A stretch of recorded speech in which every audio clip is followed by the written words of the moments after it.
I'm Luke Summerhays. And I'm James J. Miles.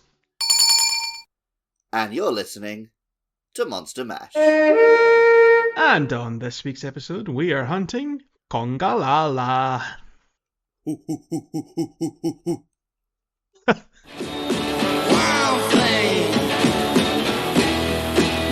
you make my heart sing.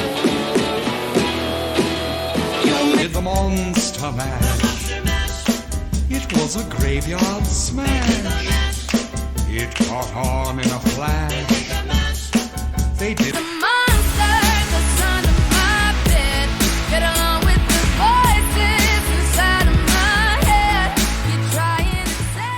Large, fanged beasts with pink fur and a distinct crest, which the males sculpt with plant oils and juices as a sign of virility. Congalala are common in temperate forests, and are therefore well researched. They're big eaters and love mushrooms, which they absorb and then exhale as a variety of potent breaths that inflict poison, blast, paralysis, and more. Isn't that just it? I don't think there's any more that it does, right? It can do a bit of fire, right? Is that a blast? I could be wrong. I mean, I was on fire a bunch during that hunt we did, so... Then I will take your word for it. They're already a very gross monster, but just plant juices. Or it doesn't even say... I'm assuming it is plant juices. It's not just meaning juices in general. Like, I mean, juices generally means plants. I know in Scotland juice can mean like Coca-Cola. But... yeah. And in Japan, to be fair. Japan does the same thing. Oh, good. I'm glad there's another cultured nation out there. And Mexico does the opposite thing, where Coke just means drink. So Mercy will be like pointing at a cup of tea and say, "Pass my Coca," and I'm like, "What?" Oh, well, I don't know how I feel about that. Well, they drink a lot of Coca-Cola in Mexico, my friend. Yeah, I remember when I went to university, a lot of my friends are from down south, and first time I was saying, we were just at a bar and wasn't drinking. I said, "Oh, just get me I don't know, get me a Fanta or whatever other juice they've got," and they all looked at me like I was from Mars. Juice. Anyway, the Congalala. Yeah, I'm assuming the Congalala is using fruit juices. I mean, it could be like... Because you would say juice from, like, a roast chicken, so it could just be rubbing its own juices, but I don't want to think about that. Or iron There's brew. something about Congalala. Or iron brew. Iron brew. Yeah, let's say that. Yeah. That would make it really strong.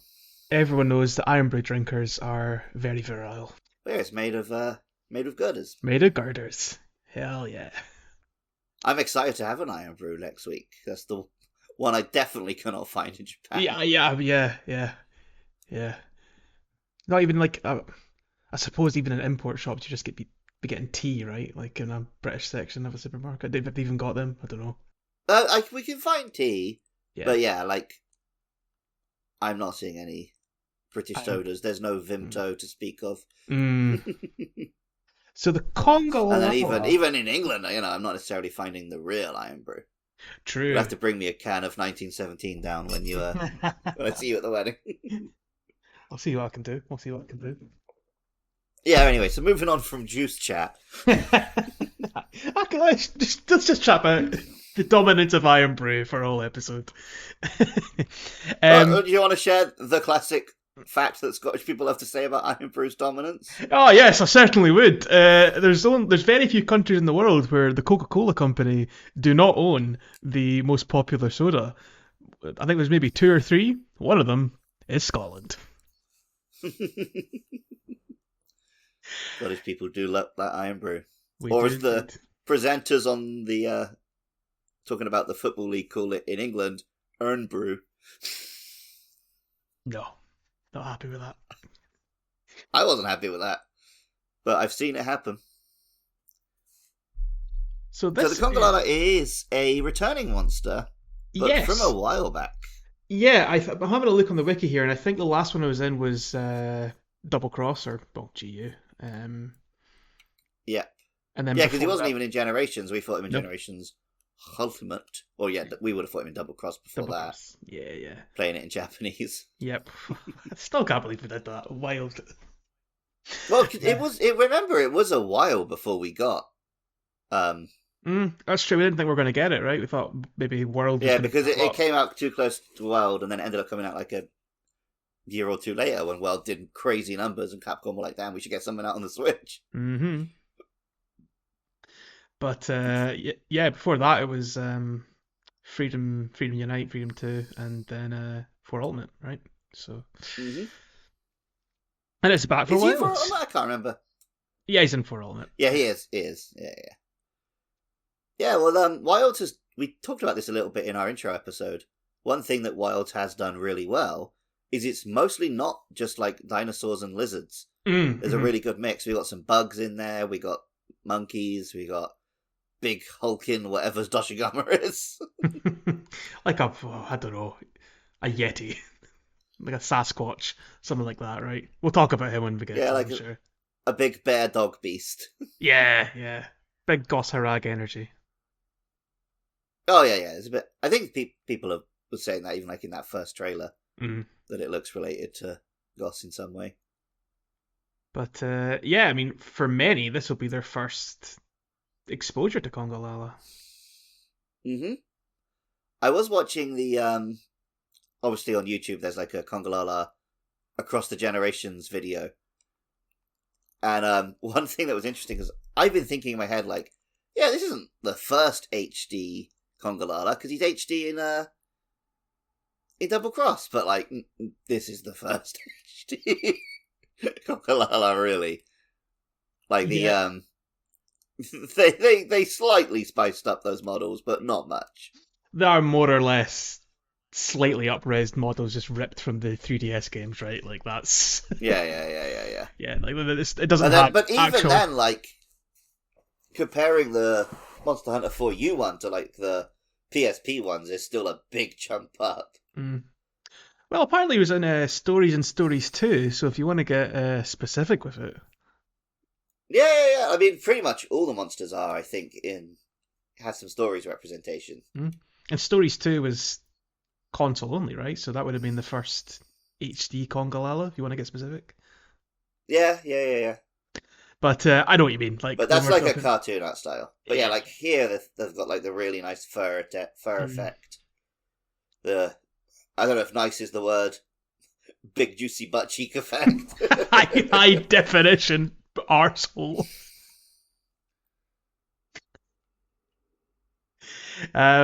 Yeah, I'd be really interested to hear like a newcomer's take on this monster, because World and most of Wild is well, to be fair, Paolumu was a Wild big has ridiculous... wacky ones, but different kind of wacky, right? Yeah, like Paolumu not was like farts and poop.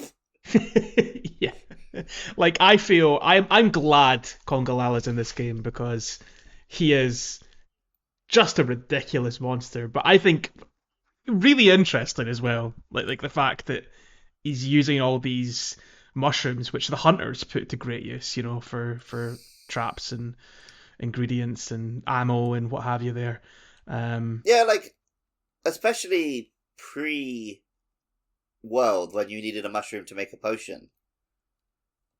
Mushrooms were a big deal in playing Monster Hunter, so having a monster that also goes after the mushrooms you're collecting was like a unique touch. And then yeah, like in this game, he's basically your tutorial on like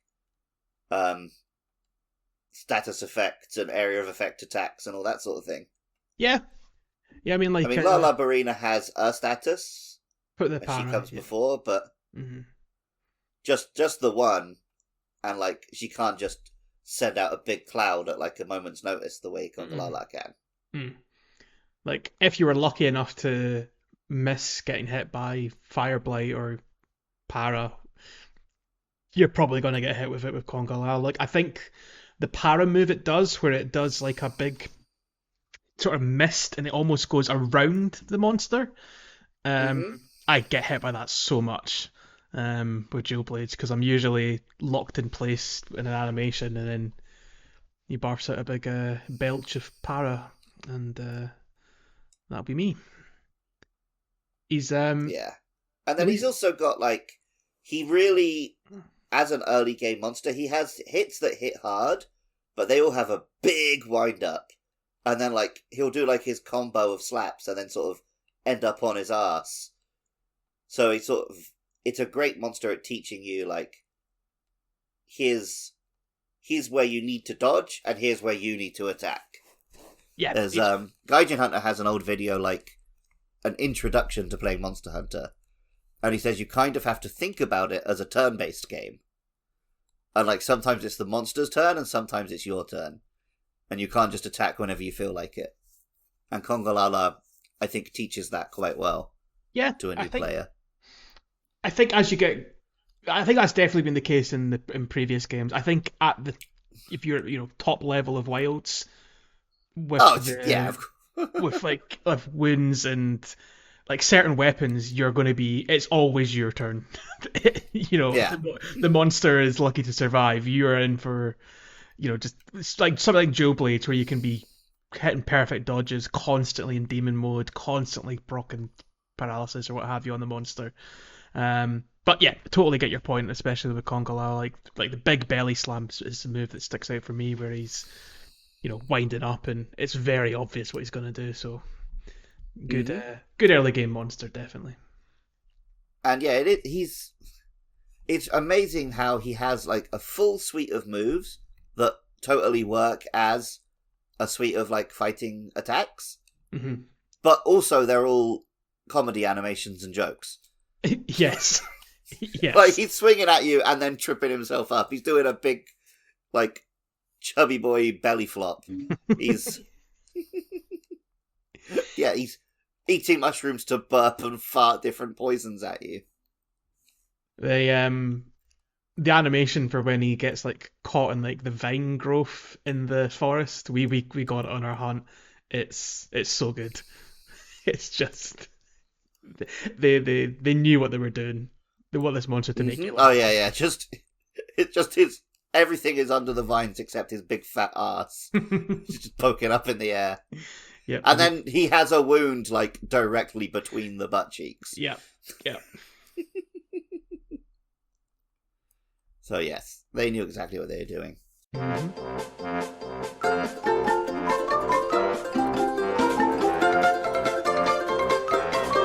So we recorded a Congalala episode. Do you want to take a guess how long ago that was? Oh boy, Double Cross, which would have been... What was that, 2018 maybe? It was like, January 2018. Yeah, wow. 7 years ago. And that's like 50 or 60 episodes into Monster Mash. That's like... Ooh. Latter day of early Monster Mash. Yeah. Well, once... Like, that's one that you could go back and listen to because we had pretty much figured out recording. It probably doesn't sound quite as nice as they do now. But it's not like one of the ones where it was laptop mics and... You escape from the well. Yeah. Although the biggest issue was that I used to just record a Skype conversation. So if there was any connection issues, that was in the call. That was in the podcast. Mm-hmm. So there would just be whole sentences one of us would say that's just lost. Lost to time. Like tears. And rain. But listening to that old episode, the one thing was you were all super surprised when I said I would have hated Congalala as a kid. Yeah. Okay. That surprised me even now. So the thing is, when there's something, the reference that I bring up is Digimon. Now, I loved Digimon, still do love Digimon. But to me, Digimon was like serious high drama, right? Mm-hmm. So when they did poop jokes where the Digimon are pooping in a taxi or whatever, I'm like, no, that's not what I'm here for. I don't want the giant poop monster and the farts. I'm here to take Monster Hunter seriously. Don't give me a pooping monkey. And I think that's something which still a lot of like Western fans sometimes struggle with Japanese media. as like the huge tonal shifts stuff can make. So I'll hear, I'll be listening to a podcast by like Americans talking about, I don't know, like Yakuza or Monster Hunter or something. And it's like, that it really takes them out of it when you can have like an extremely serious main story cutting to a very wacky side story. Whereas I love that, because that is how life is, right? Mm-hmm. So that also took me a while to be okay with that sort of tonal shifting. Yeah, like Maybe one that sticks out for me is always like how Dragon Ball depicts Goku in the West compared to in Japan. Like yeah. He's very much more a Superman character in the West. You know, very very heroic and defender of justice, and he can be a bit silly, but he's more just in for a fight. Whereas he's just a very silly guy in Japan. Yeah. I never really grew up for better and for worse. And But there's no like voice actor shift in Japan, Nope. right? Nope. Between Dragon Ball and Z. That's right. Yep. It's still Which also Digimon does that in the American dubs. When they digivolve, they get like an adult voice. Mm-hmm. Whereas in the Japanese one, it tends to be the same voice who does the rookie, just putting on a slightly more serious tone. And yeah, Monster Hunter definitely can have some pretty high drama and some very silly wackiness. But then the difference with Monster Hunter as well is even the monsters which are high drama the first time you meet them in the story very quickly just become silly wackiness for the fans. Yeah. Because it is designed to be a multiplayer, it's a lark. You're gonna have chaos and clatter into each other and yelling at each other, asking why Andy hasn't brought any life powders. I don't think I've used one life powder yet in Wilds. They was playing some multiplayer with Andy. Got stunned. I was like, I need a life powder. Of course, he never had it. Never had them even with him. Nope. Some things never change. Andy never changes. Well, Congalala is, again, a monster which life powder is especially necessary because he Para. poops you. Yeah. And that too, yeah. Yeah, you don't need... So the gimmick, which I guess has not been in World, it is. I think it was in Rise, because I think your favourite monster, Volvodon, can do it in Rise. Mm-hmm. But yeah, the Soiled, I think, is the official name of that effect. But as we agreed on our previous Congalala episode, no one calls it that. It's called Pooped. Yeah, we got pooped. But yeah, he farts on you, and then you're too stinky, so you don't want to eat a potion.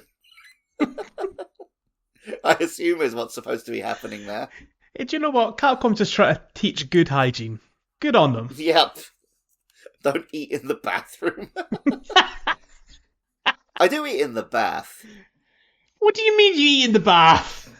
If I'm having a nice... Because I'm not bathing regularly. I'm having a bath because I want to relax, right? Yeah, so I can understand like I got a cup of tea and a chocolate in there or something. Okay, that's what... Or you said... occasionally, right. a full meal. Right, okay, that's the issue. Because when you said you eat in the bath, I was assuming no more than a cuppa and something to go with it. That's the regular thing, but especially back when I was a bachelor, sometimes I would just be having a full spaghetti dinner in the bath. No!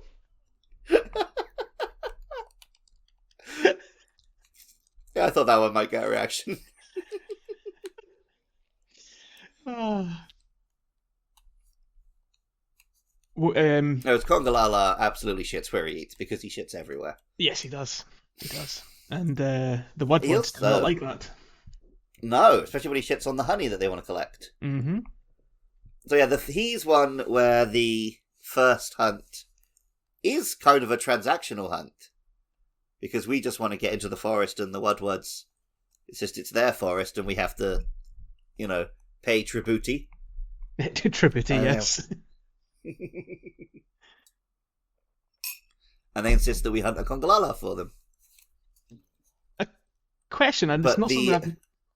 On you go. Go on. No, because I was going to talk about the cutscene when you first meet Congalala, where it's like the Wodwads go up and try and act the tough man, and when it starts roaring at them, they leg it. And then it immediately turns around, points its ass at the camera, and does a big fart. Yes. And, I think we've both seen the same clip of that with a mod active.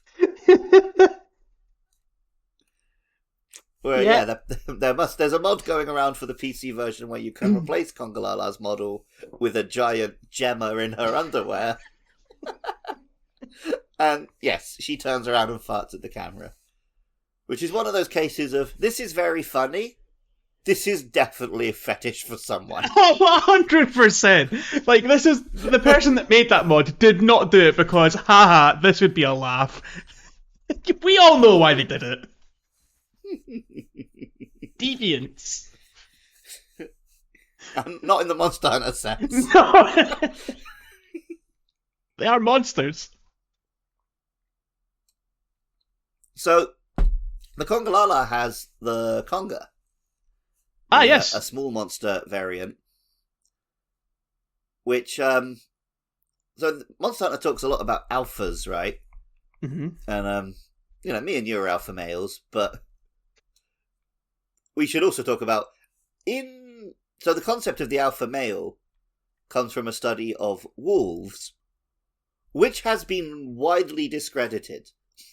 Right. Like, alpha males, quote unquote, do not exist. But apes and, gorillas do have silverbacks. Mm-hmm. So this is actually one of the few cases where it actually does reflect nature to have an alpha male in a species. Chief ape. Mm-hmm. Mm. And yeah, the Congalala is just the chief ape among Congas. I don't know if the... Go on. I was going to say, do Congas have did they do the... Did they fart as well? Never seen it. You live long enough to... Yeah, I've never noticed it. Although, speaking of funny clips, I was watching Team Darkside have been putting up, Monster Hunter Wild's Gone Wrong videos. And there was a good one in there where they triggered the cutscene at the end, talking to the Wodwards after the quest. But somehow, some Congas had managed to get into the cutscene and were just running around, screaming and attacking the characters while they were talking. Oh, this is interesting. It actually goes against the point you mentioned about alphas. So this is the description for Congas. Fang beasts with pink fur. Packs typically consist of females and juveniles. An adult Congalala may occasionally be sighted within a pack, but these are non-social creatures that don't establish a chain of command. Beware their... Where are you reading this? It's on the Monster Hunter Wiki. And the last line, beware their terrific flatulence. So that answers they must fart on you. And you should be aware of it, for it is terrific.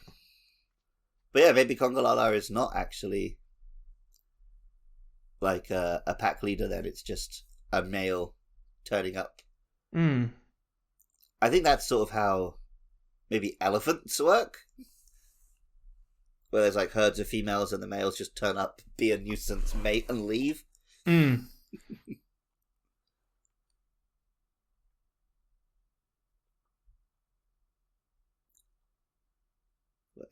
I'm sure all of our female listeners are familiar with that. Yep. Was there anything else on our classic episode? Any other points? No, we talked about the name of the monster, but of course it's just, sounds like a monkey name, right? Like King Kong, the Conga. And then, so the Japanese name is Baba something, so I think that's why it's Lala. which basically just means like a fart. Mm-hmm. And yeah, because there was a Reddit thread I found where someone was jokingly saying like, why is there a Conga and a Congalala but not a Congala in the middle? And then someone took it very seriously and explained like, oh, it's probably because the Japanese name is Conga Baba or like Baba something, and they wanted to keep in that like little double sound. And then they were like, well, okay, thanks. It was just a little joke. On our old episodes, did we speak about the Congalajang? No. I'm just reading the wiki and this sounds insane. It's on Monster Hunter Online, so obviously we had no exposure to this. Right. They introduced a quest on April 1st with a Congalala as the target, and it shows no odd signs initially, but upon entering abnormal state, which I'm guessing is like a rage mode, I would assume, it assumes the skeleton animations and movesets of Rajang. That's pretty funny. Good shit. Yeah. That's basically what I speculated this one was going to be when you told me you had a little surprise.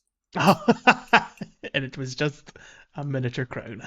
I made the point about how as a kid I would have been annoyed about this monster, but as me, 34-year-old Luke Summerhaze, I love the big fighting monkey.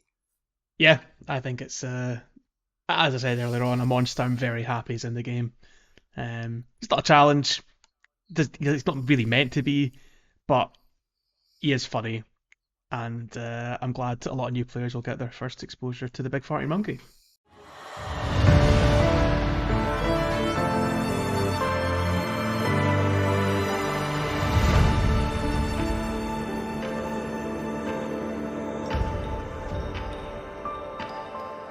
Well, from the big farting monkey, we'll be heading off to Arrakis, my dune, as we hunt the Balahara.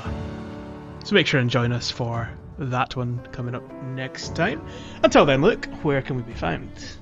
You can find this podcast on YouTube, Spotify, Apple Podcasts, all those places. Just search Monster Mash Podcast. Please do rate and review, like and subscribe. Share with your friends if they play Monster Hunter. If they're playing Wilds for the first time, you can have them play along with the pod. If you're finished and you just want to relive those monsters, hit them up. And if you want to find us on social media, we're on Blue Sky at Podcast. And then you can go to podcastios.org to find links to the other podcasts we make. I have a Pokemon one. There's a full 50 episodes of me and Jay and Jass's Zelda podcast, Hyrule Field Report. There's also a game show every week, which has less context but more nonsense. So if you had a few laughs here, you might listen to that one. And you can support the podcast at Patreon, patreon.com/podcastios.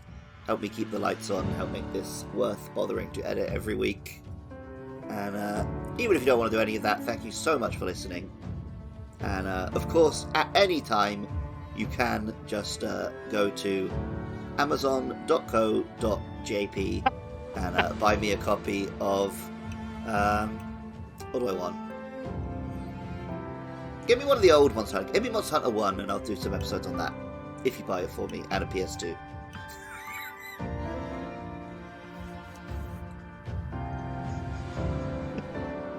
Brazen bribery continues. Well, no one's actually bought me anything yet, but if I keep asking, don't never ask, don't know. get, you know? Yeah, yep. And on that note, we'll catch you next time. Bye! Perfection.